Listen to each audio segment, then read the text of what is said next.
নমস্কার, story teller সুচেতনাতে আপনাদের সকলকে স্বাগত। আজকের ছোট গল্প সজনে ফুল। আমার ছোটবেলাটা কেটেছিল বড় আনন্দে।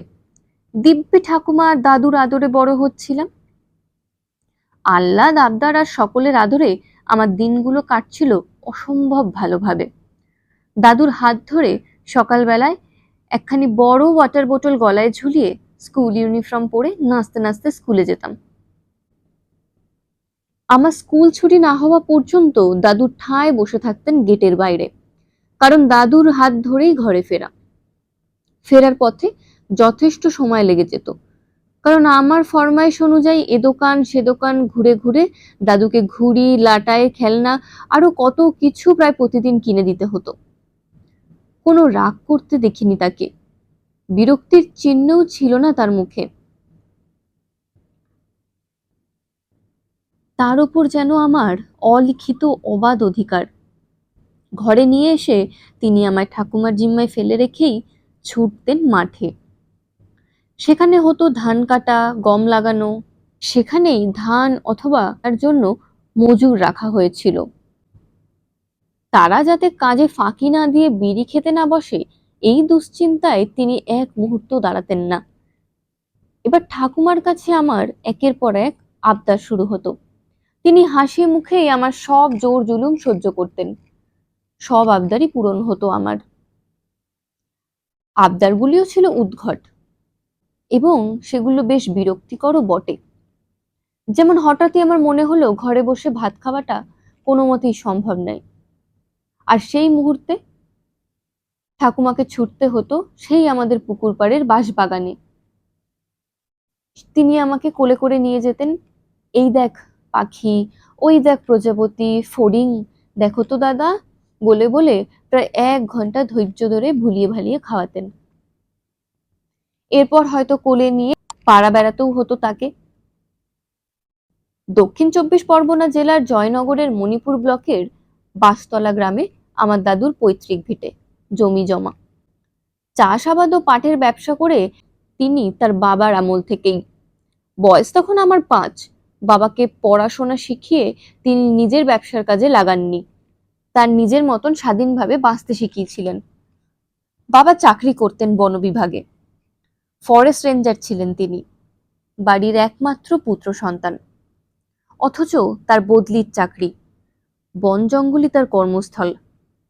বাবা কখনোই আমাকে আর মাকে তার কর্মস্থলে নিয়ে যায়নি ঠাকুমা দাদুর জীবন দশায়।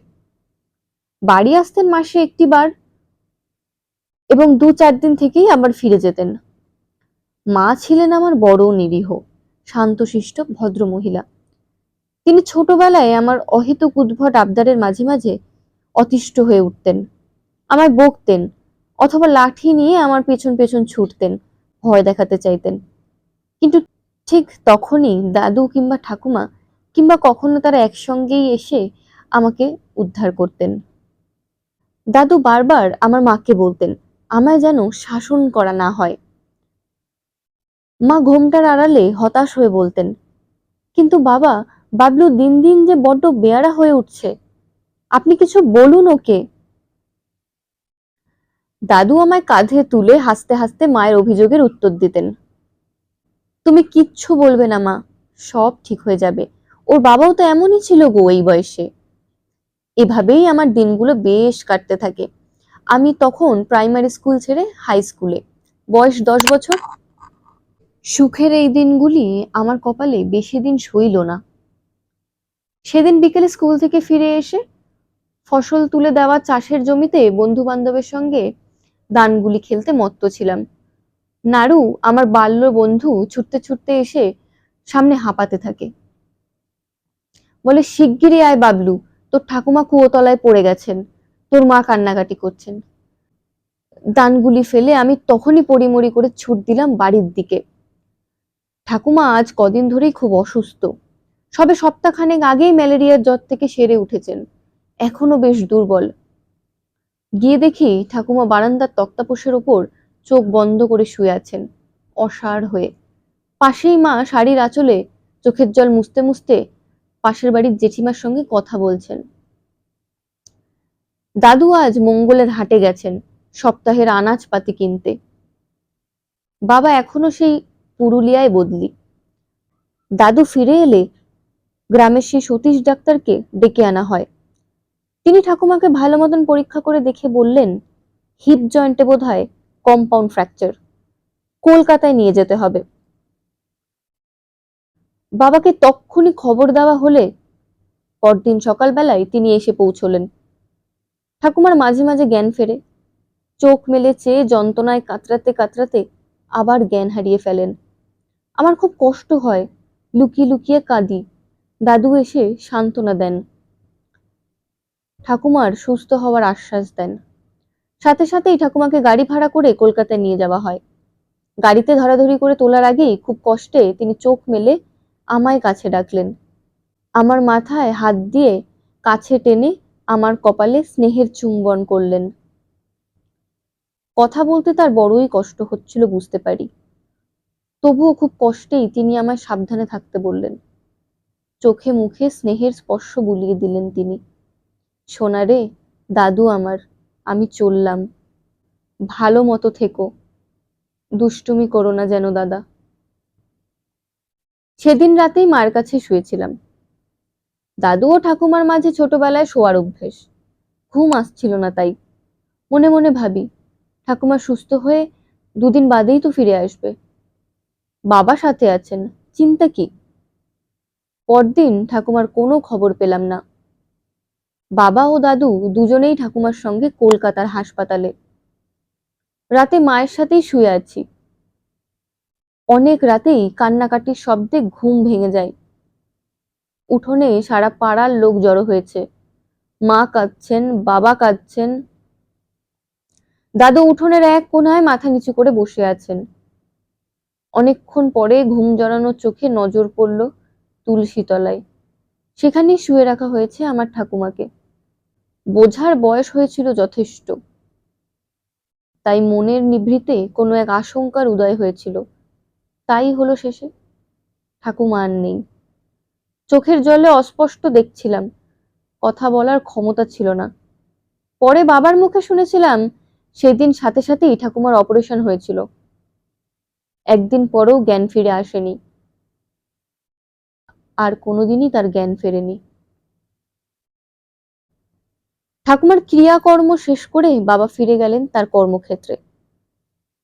আমি আর মা দাদুর সঙ্গেই গ্রামে রয়ে গেলাম। ঠাকুমার মৃত্যুর পর দাদুর মধ্যেও অদ্ভুত পরিবর্তন দেখা গেল। কথাবার্তা কারোর সঙ্গে তেমন বলতেন না, খাওয়া দাওয়া সময় মতনও করতেন না। এরপর বাড়ি থেকে বেরোনোই সম্পূর্ণ বন্ধ করে দিলেন। আমার মাকে তিনি কখনোই মা ছাড়া ডাকতেন না, কিন্তু তারপর মাকেই আর তিনি সহ্য করতে পারতেন না। অনেক বেলা পর্যন্ত বিছানায় শুয়ে থাকতেন। অনেকবার ডেকে ডেকে বিছানা থেকে তুলে এনে হাত মুখ ধুয়ে জোর করে হাতে খাবার ধরিয়ে দিতেন মা, কিন্তু কোনো রকম সামান্য কিছু মুখে দিয়েই আবার তিনি শুয়ে পড়তেন। এভাবেই বেশ কিছুদিন চলার পর দাদুর মাথাটা কেমন যেন বিগড়ে যায়। রাতে বিছানায় উঠে বসে থাকে, চিৎকার করে ঠাকুমার নাম ধরে ডাকেন, গান করেন, কাঁদেন, কখনো আবার কাল্পনিক কারোর সঙ্গে তুমুল ঝগড়া শুরু করে দেন। মা ভয়ে দাদুর কাছে আর যেতে চান না, লুকিয়ে কাঁদতেন। একদিন সকালে আমি পড়তে বসেছি, দাদু হন্তদন্ত হয়ে আমার পড়ার ঘরে ঢুকে বললেন, হ্যাঁ রে বাবলু, তো ঠাকুমাকে দেখতে পাচ্ছি না, এখনো ফেরেনি বুঝি? শোন, ফিরে এলে আমার ঘরে একবার পাঠিয়ে দিস তো দাদা, আমার যে খুব দরকার তাকে। বলতে বলতে নিজের ঘরে ফিরে যান তিনি। আমি আর পারি না, মুখে বালিশ চাপা দিয়ে হাউ হাউ করে কাঁদতে থাকি। ঠাকুমা আর দাদুর জন্য মন আমার জ্বলে পুড়ে শেষ হয়ে যায়। ঠিক সেই সময় আবার দাদু ঢুকে পড়েন ঘরে। আমি কোনো মতে চোখ মুছে তার দিকে ভয়ে ভয়ে চেয়ে আছি। দাদু এবার বেশ শান্ত গলায় হতাশ হয়ে আমায় প্রশ্ন করলেন, এই ভাই বাবলু, তোর ঠাকুমা কি মারা গেছে? কি হয়েছে রে তার, তুই জানিস, বল না ভাই। বলতে বলতে দাদু আমায় জড়িয়ে ধরে বাচ্চা ছেলের মতন কেঁদে উঠলেন। আমি নিজের চোখের জল আর কোনো মতেই ধরে রাখতে পারিনি। দোরগোড়ার সামনে মা দাঁড়িয়ে কেঁদেই চললেন। দাদুকে আমি যত্ন করে শুয়ে দিয়ে আসি। দুদিন বাদে খবর পেয়ে বাবা চলে আসেন। ডাক্তারের কাছে নিয়ে যাওয়া হয় তাকে। কিন্তু ডাক্তার বাবুর করা সব প্রশ্নের সঠিক উত্তর দিতেই কয়েকটা কেবল ওষুধ লিখে ছেড়ে দিলেন তিনি। প্রায় বছর খানেক এভাবেই বেঁচে থেকে দাদু একদিন চলে গেলেন আমাদের ছেড়ে, ঠাকুমার কাছে, তার প্রিয় মানুষের কাছে। দুজনের ভালোবাসা যে কতখানি গভীর ছিল সেটা ঠাকুমার মৃত্যুর পরে কোনো এক সুদূর বসন্তে দুজনের দুটি মন এক হয়েছিল। আবার ঠাকুমার মৃত্যুতে সেই বসন্তের বিচ্ছেদ ঘটে। কিন্তু উভয়ের মনের টানই তাদের দূরে থাকতে দেয়নি বেশি দিন। তাই পরের বসন্তের শুরুতেই দাদুর মৃত্যু যেন তাদের পুনর্মিলন ঘটায়। আমাদের আর গ্রামের বাড়িতে থাকতে হয়নি। ঠাকুরদার সমস্ত ক্রিয়াকর্ম মিটতেই বাবা চলে গেলেন তার নতুন কর্মস্থলে। নতুন পোস্টিং হয়েছিল বক্সাবাগড়ো সংরক্ষিত বনাঞ্চল, জলপাইগুড়ি জেলায়। এক সপ্তাহের মধ্যেই আবার ফিরে এসে আমাকে আর মাকে সঙ্গে করে নিয়ে যান তিনি। গ্রামের বাস তুলে দিয়ে চিরদিনের মতন বিদায় নিলেন জন্মস্থান থেকে। জমি জমা বাড়িঘর পড়ে রইল, তার সাথে পড়ে রইল আমাদের জয়নগর বাসের দীর্ঘদিনের সুখ দুঃখের হাসি কান্নার স্মৃতি। জলপাইগুড়ি জেলার ফরেস্ট কোয়ার্টারে এসেই শুরু হলো আমাদের নতুন জীবন। চিরদিন গ্রামেই বাস করে এসেছি, বন্ধু বান্ধব পাড়া প্রতিবেশীর সঙ্গে বড় হয়ে উঠেছি। কিন্তু এ কেমন জায়গা! শুধু বড় বড় বনস্পতির ভিড়, লোকজন খুব কম। বর্ষাকালে বাজার ঘাটে যেতে হলেই নদী পার হতে হয়। এই নদী আমাদের দক্ষিণবঙ্গের মতো নিরীহ শান্ত নয়, বড়ই খরস্রোতা। বাবা এখানকার অফিসের বড় বাবু, সবাই তাকে সম্মান দেয়, খাতির করে চলে। আমার স্কুল এখান থেকে বেশ খানিকটা দূরে, হ্যামিল্টনগঞ্জ নামে একটি ছোট্ট জনপদ। সেখানেই নামকরা একটা মিশনারি স্কুলে সম্পূর্ণ ইংরেজি মাধ্যমে পড়াশোনা করি আমি। আমি আমাদের কোয়ার্টার থেকে রোজ সকালে বাবার অফিসের গাড়িতে স্কুল যাই, আবার স্কুল ছুটির পরে বিকেলে সেভাবেই ফিরে আসি। আমাদের বড় কোয়ার্টারের পাশে একটু দূরে আরো কয়েকটা ছোট ছোট স্টাফ কোয়ার্টার আছে। তখন বসন্তকাল, মার্চের শুরু। কোয়ার্টার থেকে পশ্চিম দিকে বেশ খানিকটা এগিয়ে গেলে রায়মার্টাং নদী ভুটান দেশের পাহাড় থেকে নেমে এসে নুড়ি পাথরের ওপর দিয়ে সশব্দে বয়ে চলেছে। কিছুদিন এখানে থাকার পর খুব একটা খারাপ লাগতো না, তবে খেলার সাথীর বড়ই অভাব। একা একা ঘুরে বেড়াই ছুটির দিনে। বাবার সাথে লোক পাঠাতে চান, আমি মানা করি। তিনি সাবধান করে দেন, এ আমাদের জয়নগরের মণিপুর বাঁশতলার মতন গ্রাম নয়। এ হলো ডিপ ফরেস্ট। এখানে বাঘ ভাল্লুক হাতি গন্ডার কোনো কিছুরই অভাব নেই। তবুও আমার ভয় লাগে না। নদীর ধারে চুপ করে বসে থাকতে থাকতে দাদু ঠাকুমা আর জয়নগরের ছেলেবেলার সাথীদের কথা মনে পড়ে। একা একা আপন মনে কেঁদে হালকা হবার চেষ্টা করি। আমাদের কোয়ার্টারের শেষ প্রান্তে দক্ষিণ দিকে সেখান থেকে গভীর জঙ্গল শুরু হয়েছে। সেখানে একটি বড় সজনে গাছ আছে, একটি নয় বেশ অনেকগুলি। সারা বনাঞ্চল জুড়ে বসন্তের ছোঁয়া। গাছের মাথায় মাথায় রং বেরঙের নানান বুনো ফুল ফুটে বন আলো করে রেখেছে। কোনো ফুলের নামই জানি না আমি, কিন্তু ওই দক্ষিণবঙ্গের দিকের সজনে বনের সজনে ফুল আমি চিনি। আমাদের গ্রামের বাড়িতে দাদুর হাতে লাগানো কুয়োতলায় সেই বড় সজনে গাছটাও একসময় প্রচুর ফুল ফোটাতো। একদিন রবিবার ছুটির দিনে হাঁটতে হাঁটতে সকালবেলা সেখানে গিয়ে দাঁড়াই। গাছে এত ফুল ফুটে রয়েছে যে পাতাই দেখা যাচ্ছে না, কিন্তু ফুলে হাত দেওয়ার ইচ্ছে জাগে না মনে। কিন্তু কাছাকাছি কাউকে দেখতে না পেয়ে ফিরে যাচ্ছিলাম। হঠাৎ দেখি একটি ছোট্ট মেয়ে গাছতলায় ছড়িয়ে থাকা ফুল কুড়াচ্ছে। আমার ডাকে সাড়া দিয়েই সে মুখ ঘুরিয়ে আমার পানে চেয়ে দেখে। খুব ছোট্ট মেয়ে, বয়স 6-এর বেশি হবে না, ঠিক যেন একটা ডল পুতুল। ফর্সা, গালগুলো ফোলা ফোলা, ছোট্ট ছোট্ট ছোট্ট চোখ দুটোয় যেন মায়ার কাজল পরানো। ওকে কাছে ডাকি, ও ভয়ে ভয়ে আমার কাছে আসে। বলি, এই শোনো, এই গাছগুলো কি তোমাদের? না, সে ঘাড় নেড়ে জানায় এই গাছগুলি তাদের নয়। তাকে বলেই ফেলি, আমাকে দুটো ফুল দেবে? সে তৎক্ষণাৎ তার কুড়িয়ে রাখা ফুলের সাজি থেকে দুহাত ভরে ফুল এনে আমার হাতে দিয়ে দেয়। আমি তার নাম জিজ্ঞেস করতেই সে দৌড়ে পালিয়ে যায় লজ্জায়। আমি ফুলগুলো হাতে নিয়ে বাড়িতে এসে মাকে দেখাই। বলি, দেখো মা, কি সুন্দর সজনে ফুল, আমাদের গ্রামের বাড়িগুলোর থেকেও অনেক বড়, অনেক সাদা। মা বললেন, তুই এ কোথায় পেলি? খুব ভালো ফুল এগুলো, শুধু সৌন্দর্যের জন্য নয়, এগুলো অ্যান্টিপক্স, বসন্ত রোগের প্রতিষেধক। এ সময় এ ফুল ভাজা খেতে হয় রে বাবু। এত সুন্দর ফুলগুলো ভেজে খাওয়ার রুচি আমার ছিল না, তবু মা যখন বললেন তাই কথা দিলাম, এনে দেবো কাল আবার। পরদিন সোমবার। কি একটা কারণে আমাদের স্কুল ছুটি থাকায় আমার যেতে ইচ্ছা হলো সেই সজনে বনে। আজও সে পুতুল পুতুল দেখতে মেয়েটা ফুল তুলতে এসেছে। আমি ওকে ডেকে কিছু ফুল চাইলাম তার কাছে। সে আগের দিনের মতোই সে ফুল এনে আমার হাতে দিল। নাম জিজ্ঞেস করতেই যথারীতি ছুটেও পালালো। আজকের ফুলগুলো আরো সাদা, আরো বেশি তরতাজা। ওর প্রতি মনে মনে কৃতজ্ঞতা জানালাম, কিন্তু সে তো তার নামটা কিছুতেই বলে না। মনে মনে তার একটা নাম ঠিক করে ফেলেছিলাম, সজনে ফুল। এরপর স্কুল ছুটির দিন, সেই রবিবার, আবার ফুল আনতে যেতে হলো। ছোট্ট সজনে ফুলকে আবার দেখতে পেয়েই কুড়বো ভাবি, কিন্তু এমন সময় দেখি সে সাজি হাতে ছুটতে ছুটতে আসছে।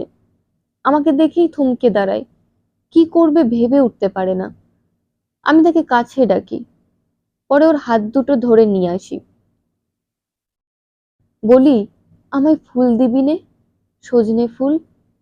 সে লজ্জায় ঘাড় কাত করে এক ছুটে চলে যায় আমার জন্য সজনে ফুল কুড়াতে। কিছুক্ষণের মধ্যেই ফুল এনে হাজির করে আমার সামনে। আমি তাকে কি বলে ধন্যবাদ দেব ভেবে পাই না। বলি, তুই তোর নাম বললি নে? আমি তোর একটা নাম দিয়েছি, সজনে ফুল। সে সভয়ে লাজুক দৃষ্টিতে আমার দিকে চেয়ে থাকে। আমি বলি, তুই খুব ভালো মেয়ে রে, কোথায় থাকিস তুই? সে আঙুল দিয়ে স্টাফ কোয়ার্টারের দিকে নির্দেশ করেই ছুটতে পালায়। বাহ, বেশ তো মেয়েটি। বেচারি হয়তো কথা বলতে পারে না, জন্ম থেকেই হয়তো বোবা, কিন্তু সে তার বাসস্থান নির্দেশ করেছে। সে তো স্টাফ কোয়ার্টার, তবে কি কোনো বন কর্মীর মেয়েই হবে বোধ হয়। ফিরে আসার সময় বাবার অফিসের বনকর্মী রঘুর সঙ্গে দেখা। তিনি আমায় হাতে সজনে ফুল নিতে দেখে বলে, আরে ছোট বাবু, তুমি ফুল নিতে এসেছো? বললাম, হ্যাঁ, মা বলেছে এনে দিতে তাই। এখানে বাবাকে সকলে বড় বাবু ডাকে, তাই আমি তার ছেলে, ছোট বাবু। রঘু সব শুনে বলে, তা আমায় বললেই তো এনে দিতাম, তুমি কেন আবার কষ্ট করে এত দূর এলে? বলি, না না, এক বস্তা ও দিয়ে কি হবে, আর তাছাড়া আমি তো এমনি ঘুরে বেড়াই। রঘু একটুখানি হেসে চলে যায় তার কাজে। এরপর বেশ কিছুদিন আর সজনে ফুলের কাছে যাওয়া হয়ে ওঠেনি, কারণ ছুটির দিনগুলোতে বৃষ্টি হচ্ছিল। এখানে বৃষ্টির দিনে ঘাসের ওপর হাঁটা মোটেই নিরাপদ নয়। জোক নামে এক প্রকার রক্তচোষা প্রাণীর খুব উৎপাত, মানুষের গায়ে রক্ত শুষে নেয়, বড়ই বিপজ্জনক জীব। সেই ভয়ে বৃষ্টি বাদলের দিনে বাবা বনের কাছাকাছি যেতে নিষেধ করেন। সজনে ফুলের কথা মনে পড়ে, সে হয়তো রোজই আসে, সাজি ভরে ফুল তুলে নেয়। এর বেশ কিছুদিন পরে এক বৃষ্টি ভেজা সন্ধ্যায় আমি স্কুল থেকে ফিরে এসেই ঘরে ঢুকে সজনে ফুলকে দেখে অবাক হই। আমি যখন গাড়ি থেকে নামছি ঠিক সেই সময় দোরগোড়ায় সে হাঁ করে আমার দিকে চেয়ে আছে, কিন্তু পরে কোথায় যেন লুকিয়ে পড়ে, আর খুঁজে পাই না। আমি ঘরে ঢুকেই মায়ের কাছে সজনে ফুলের কথা জিজ্ঞেস করলে মা অবাক হয়ে বলেন, এই সময় সেই ফুল আমার কি কাজে লাগবে? আমি তাকে বুঝিয়ে বলি, এই ফুল সে ফুল নয়, ওই ছোট্ট মেয়েটা ফুল কুড়িয়ে দেয় রোজ, আমি তার কথা বলছি। মা তখন একজন বয়স্ক ভদ্রমহিলা, বোধহয় স্টাফ কোয়ার্টারের বাসিন্দাই হবে, তার সঙ্গে কথা বলছিলেন। মা তো হেসেই অস্থির, সাথে সাথে সেই ভদ্রমহিলাও।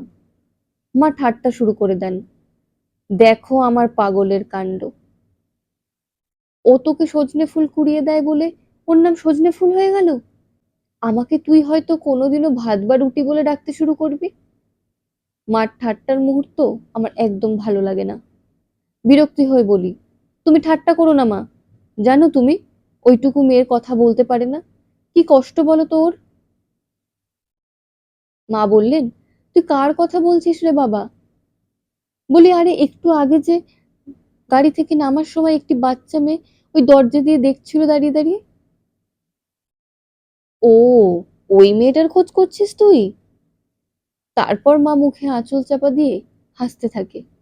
নিতু বলে কারোর নাম ধরে ডাকতে ডাকতেই ঘরের ভেতর ঢুকে পড়লেন। ঘর থেকে বেরোলেন, মায়ের কোলে সজনে ফুল, হাতে তার মুড়ির বাটি। আমি অবাক হয়ে ওর দিকে চেয়ে থাকি। সজনে ফুল লজ্জায় মায়ের কাঁধে মুখ লুকোয়। মা হাসতে হাসতে সজনে ফুলের দিকে চেয়ে বললেন, এই, তুই নাকি জন্ম থেকে বোবা, তোর নাকি খুব কষ্ট, এই পাঁজি দুষ্টু মেয়ে, তুই এসব কথা আমার পাগল ছেলেটাকে বলেছিস? বলতে বলতেই মেয়েটাকে বুকের মধ্যে আঁচড়ে জড়িয়ে ধরে মা তাকে আদর করতে থাকেন। আমি বোকার মতন দাঁড়িয়ে থাকি। সত্যিই আমার ভুল হয়েছিল, সবটা না জেনে বোবা ভাবাটা অনুচিত হয়েছে। সজনে ফুল তখন সেই বয়স্ক মহিলার দিকে চেয়ে মিটমিট করে হাসছে। উনিও হাসতে হাসতে আমায় বললেন, না গো ছোট বাবু, ও বোবা নয়, ও বক বক শুনলে না কানের পোকা নড়ে যাবে। সে তখন মায়ের কোল থেকে নেমে ওই ভদ্রমহিলার কোমর জড়িয়ে ধরে। আমি আর কথা না বাড়িয়ে ভেতরে চলে যাই।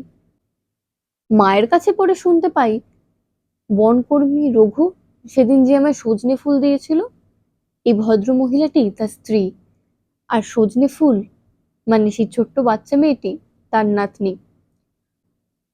রঘু নিজের স্ত্রী ও নাতনিকে দিয়ে রোজ মায়ের জন্য সজনে ফুল পাঠিয়ে দেয়। যাকে আমি সজনে ফুল নাম দিয়েছি তার আসল নাম মিতু, অর্থাৎ মিতালি। মনে মনে ভাবি, বেশ বোকা বানিয়েছে তো আমাকে সজনে ফুল।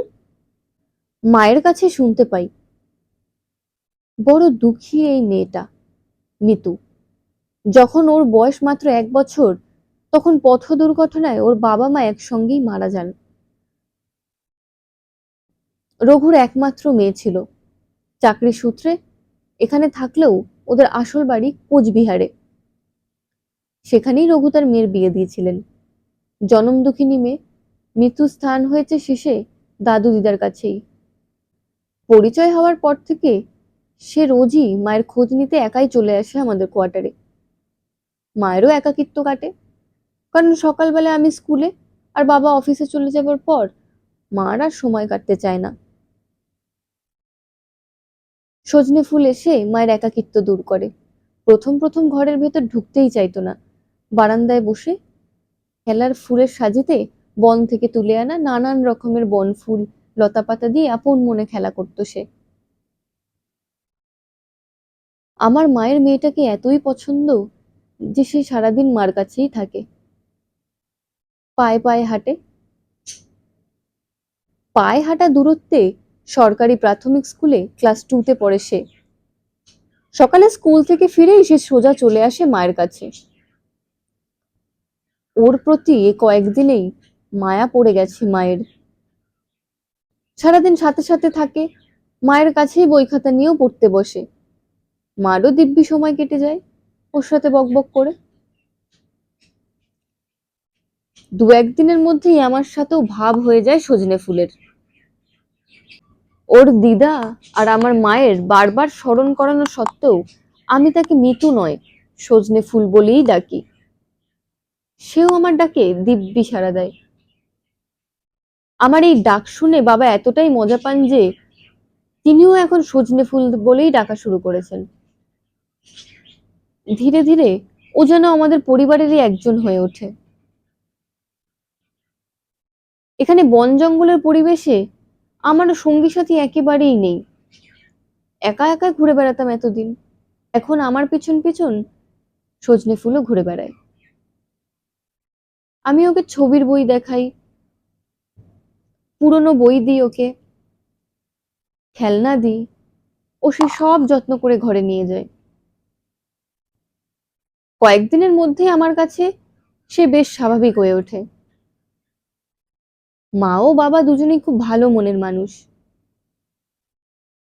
এবং আমার মায়ের তো কোনো তুলনাই হয় না। সে মানুষকে খুব সহজেই আপন করে নিতে পারে। দেখতে দেখতে সজনে ফুল বাড়ির সকলের প্রিয় হয়ে উঠতে থাকে। আমাকে সে এখন ছোট বাবু বলেই ডাকে। বাবাকে ওর দাদু যেহেতু বড় বাবু বলে, ও তাই বাবাকে বড় বাবু বলে ডাকে। তবে তাকে বড় ভয় পায় সে, তাই দূরে দূরে থাকে বাবার কাছ থেকে। মাকে মাসিমণি বলে থাকে। তবে এই ডাকটা ওর মুখে ঘন ঘনই শোনা যায়। আমরা দুজনে ছুটে বেড়াই, কখনো খরস্রোতা নদীর ধারে, কখনো বনের জংলি ফুল ফল তুলতে। ওর ভয় ডর খুব কম। একবার শীতের শেষে বনফুল কুড়োতে গিয়ে দুজনেই বিপদে পড়েছিলাম। বনফুলের বনটা আমাদের কোয়ার্টার থেকে বেশ দূরে, গভীর জঙ্গলে। ছোট ছোট লাল লাল কুল বড় মিষ্টি খেতে। এক রবিবার সকাল 10টা নাগাদ আমি আর সজনে ফুল বেরিয়ে পড়ি কুল পেড়ে আনতে। সেখানে এই কুল গাছের আশেপাশে কুলের গন্ধ মোমো করে। সেই গন্ধের মোহ, কুল খাওয়ার লোভে সে ভাল্লুকও ছুটে আসে তা আমি জানতাম না। দূর থেকে কুল বনের ভেতরে কালো জন্তুটা ওরই নজরে প্রথম পড়ে। আমার হাত ধরে আমাকে আমাকে থামিয়ে সে আঙুল তুলে দূর কুল বনের দিকে দৃষ্টি আকর্ষণ করায়। বলে, বাপরে, ওই দেখো ভাল্লুক, চলো পালাও ছোট বাবু, দেখতে পেলেই খেয়ে ফেলবে কিন্তু। ওর হাত ধরে ছুটতে ছুটতে এসে প্রাণে বেঁচেছি সেবার। 25শে ডিসেম্বর আমাদের মিশনারি স্কুলে বড়দিনের অনুষ্ঠান। বাবা মায়ের সঙ্গে সজনে ফুল উপস্থিত ছিল সেবার। এমন খুশি সাজো প্রতিযোগিতায় ওকে সিন্ড্রেলা সাজানো হয়েছিল, মা সাজিয়ে দিয়েছিলেন। ওর ওই মিষ্টি চেহারায় বড় সুন্দর মানিয়েছিল তাকে। প্রতিযোগিতায় প্রথম হয়ে পুরস্কার হাতে নিয়ে ফিরেছিল। ওর ওই সাজ মায়ের এত পছন্দ হয়েছিল যে সেদিন ওকে সেই সাজ পোশাকেই নিজের কাছে রেখে দিয়েছিলেন, ওর দিদিমার কাছে যেতে দেননি। সজনে ফুল সিন্ড্রেলার সাজে সারা ঘরময় গুটি গুটি পায়ে ঘুরে বেরিয়েছে।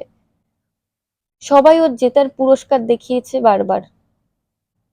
তারপর রাত বাড়লে মায়ের হাতে ভাত খেয়ে মায়ের বুকে আগলে শুয়েছিল। এভাবেই দিন কেটে যায়, আমিও বড় হতে থাকি। সজনে ফুলও এখন লম্বা হয়েছে, তাই তাকে একটু রোগা দেখায়। সেই পুতুলের মতন ফোলা ফোলা গাল আর নেই।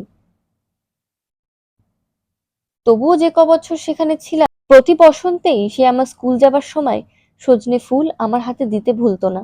সারা বন প্রান্তর এখন বসন্তের রঙে মেতে উঠেছে। গাছে গাছে ফুটে থাকতো নানান রং বেরঙের জংলি ফুল।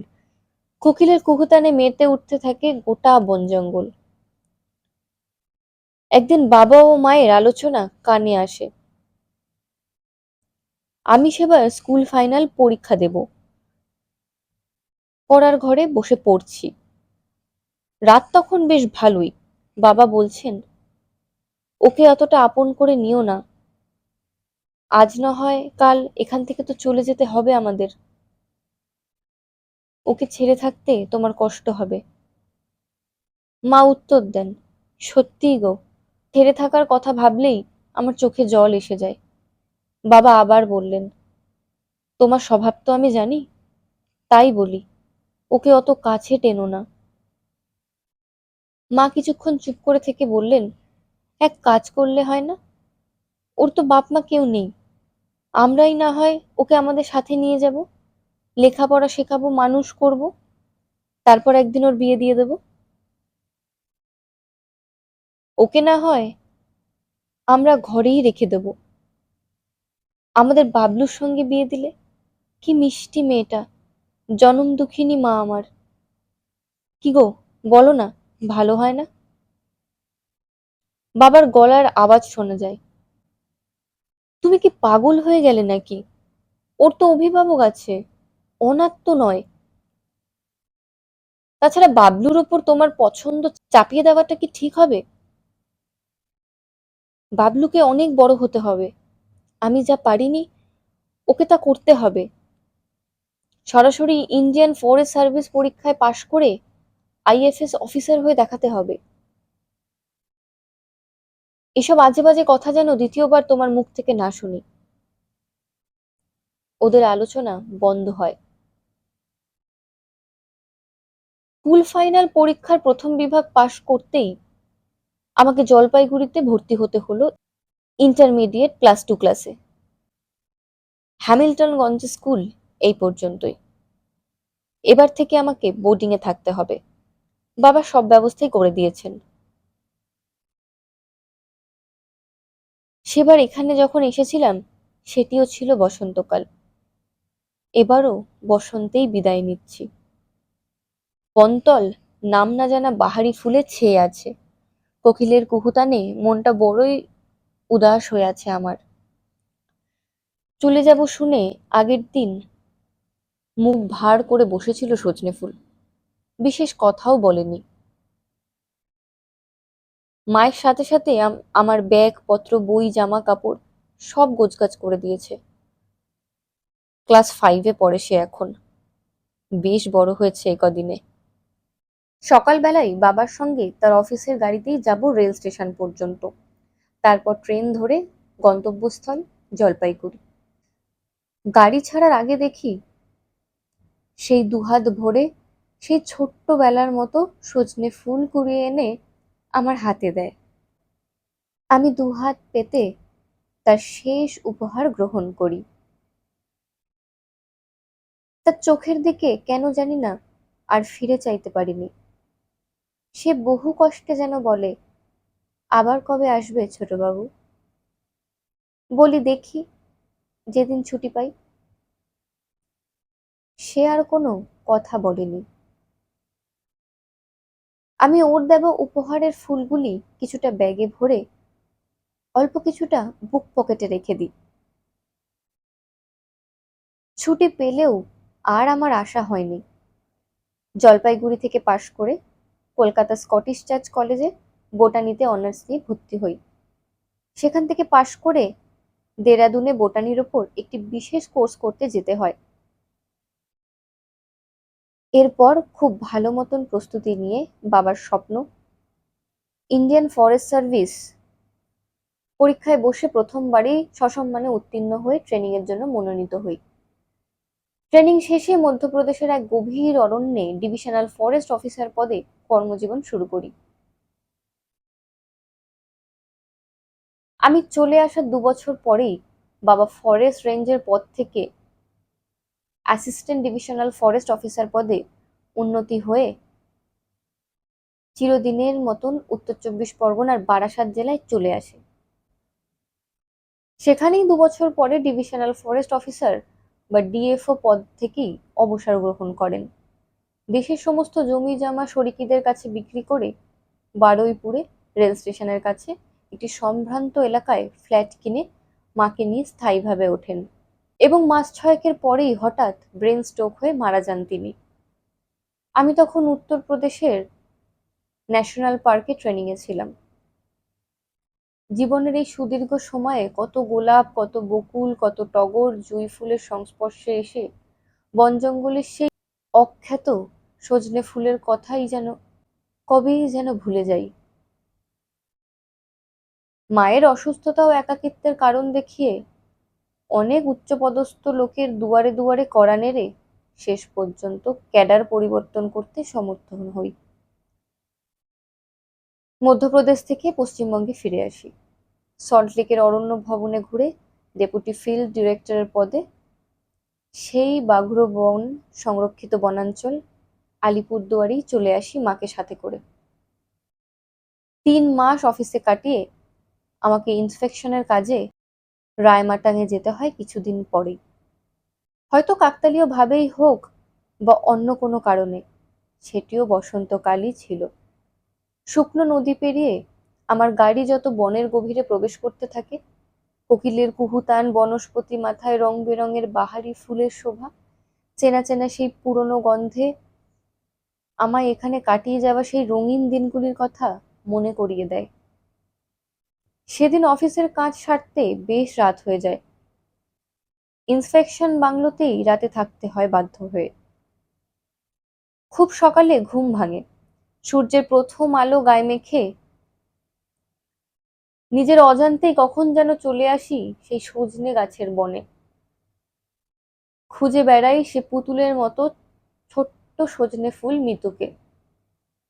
কিন্তু কোথায় সে? হঠাৎ নজরে পড়ে শাড়ি পরা কোনো এক অল্প বয়সী মেয়ে ফুলের সাজি হাতে আপন মনে ফুল কুড়িয়ে চলেছে। পেছনে আমার উপস্থিতি সে বোধহয় লক্ষ্য করেনি। আমি অপলক দৃষ্টিতে তার ফুল কুড়ানো দেখতে থাকি। সেই অনেক দিনের পুরনো কথা মনে পড়ে যায়। কখন যে সে সুন্দরী আমার সামনে এসে দাঁড়িয়েছে বুঝতে পারিনি। আমি তখন কল্পনায় আরো 12 বছর পিছিয়ে গেছি। হঠাৎ ছোট বাবু না কথাটা কানে আসতেই চমক ভাঙে আমার, ঘোর কেটে যায় সাথে সাথেই। 2 হাতে ফুল নিয়ে দাঁড়িয়ে আছে আমার সজনে ফুল। হাত পেতে ফুল নেই ওর থেকে, কি বলবো বুঝতে পারি না। এই সেই সজনে ফুল, দামি দামি গোলাপ টগরের মোহে আমার স্মৃতির অগোচরে হারিয়ে গেছিল এতদিন। কিন্তু এই ফুলের স্নিগ্ধতা, সৌন্দর্য কয়েকশো গুণ বেশি বলেই মনে হলো সেই দামি গোলাপ টগরের থেকে। আমাকে চুপ করে থাকতে দেখে সজনে ফুল আবার প্রশ্ন করে, ছোট বাবু তো? এবার আমার মুখ থেকে কথা বেরোয়, তুই আমাকে চিনতে পারলি সজনে ফুল? মৃদু লাজুক হাসি হেসে মাথা নিচু করে বলে, এখনো মনে আছে তোমার দেওয়া সেই নাম? চলো, এইখানে নয়, ঘরে গিয়ে কথা বলি। রঘুর কোয়ার্টারে এসে ওর দিদিমার সাথে দেখা হয়। সেও দিব্যি ছোটবাবুকে চিনতে পেরেছে। বুড়ি হয়ে গেছে সে এখন, তবুও আমি চিনতে পারি তাকে। রঘু ডিউটিতে বেরিয়েছে, অবসর গ্রহণ করেছে 2 বছর আগে, কিন্তু সরকার ছাড়েনি তাকে। তাই আরো 3 বছর চাকরির মেয়াদ বাড়িয়েছে তার। সজনে ফুল আমার জন্য চা তৈরি করে নিয়ে এলো। চায়ের কাপ আমার হাতে দিয়ে দূরে সরে দাঁড়িয়ে থাকে, জিজ্ঞাসা করে, তার মামুনি অর্থাৎ আমার মা কেমন আছেন? ভালো আছেন, এবং আমার সাথে বাংলাতেই থাকেন। শুনে সজনে ফুল ফুঁপিয়ে কেঁদে ওঠে। কোনো মতেই তার অশ্রু সংবরণ করতে পারে না। অনেক পর শান্ত হয়ে বলে, আমায় নিয়ে যাবে না তার কাছে? মায়ের প্রতি তার অকৃত্রিম ভালোবাসার প্রমাণ তারই চোখের জল। তাকে জানাই, তাকে তো নিয়ে যেতেই হবে আমাকে, তার জন্যই তো আমার এখানে আসা। সে অবাক হয়ে আমার দিকে চেয়ে থাকে। তার দিদিমা রঘুকে আমার আসার খবর জানাতে গেছে। আমার সিকিউরিটি আমার খোঁজ করতে করতে এখানে চলে এলে আমি তাকে বাইরে অপেক্ষা করতে বলি। এবার লাজ লজ্জা বিসর্জন দিয়ে সজনে ফুলের সামনে এসে ওর হাতটা আমার হাতে নিই। মিতু সরিয়ে নেবার কোনো চেষ্টাই করে না। হঠাৎ বাবা মার সেই রাতের আলোচনা মনে পড়ে যায় আমার। মা তো এই সজনে ফুলের সাথেই আমার বিয়ে দিয়ে তাকে নিজের কাছে সারা জীবন রেখে দিতে চেয়েছিলেন। দুজনে এতক্ষণ চুপ করেই ছিলাম। এবার ওর কাছে এসে বলি, সজনে ফুল, আমি তোকে নিয়ে যেতে এসেছি, যাবি আমার সঙ্গে? বিয়ে করবি আমায়? সে যেন এই কথাটা আমার মুখ থেকে শোনার অপেক্ষাতেই ছিল।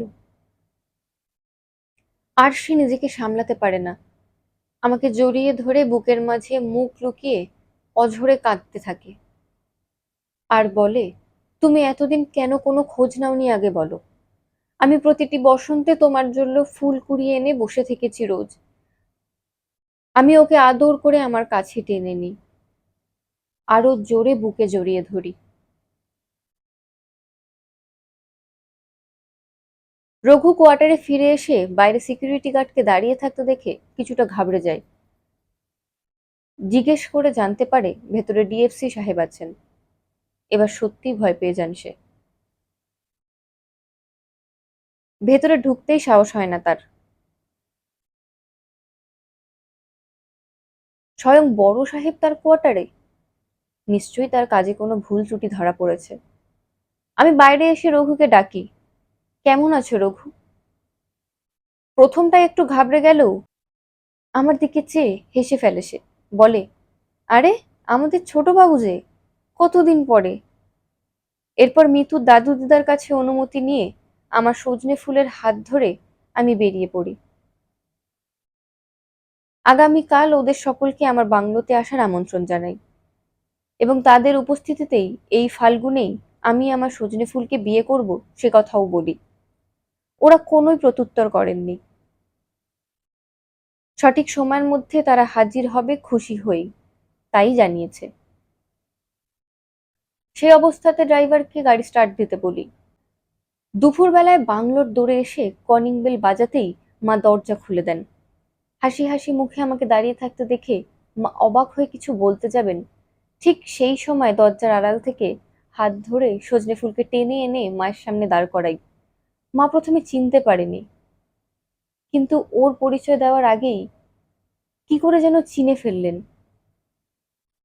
ওকে কাছে টেনে জড়িয়ে ধরেন, তারপর বলেন, মিতু, আমার সোনা, আমার মানিক, এতদিন মাসিমণির কথা মনে পড়লো তোর? অভিমান ফুটে ওঠে মিতুর কান্না ভেজা গলায়। তুমিও তো এতদিন ভুলেছিলে আমায়। চোখ উভয়েরই সজল হয়ে ওঠে, সাথে আমারও। নিস্তব্ধতা ভঙ্গ করে মা আমায় বলেন, তুই তো সজনে ফুলকে খুঁজে নিয়ে এলি শেষ পর্যন্ত? মিতু লাজুক দৃষ্টিতে জল ভরা চোখে চেয়ে থাকে আমার দিকে। ঠিক এমন সময় ক্লান্ত দুপুরে নিস্তব্ধতা ভঙ্গ করে দূরে কোথায় যেন কোকিল ডেকে ওঠে।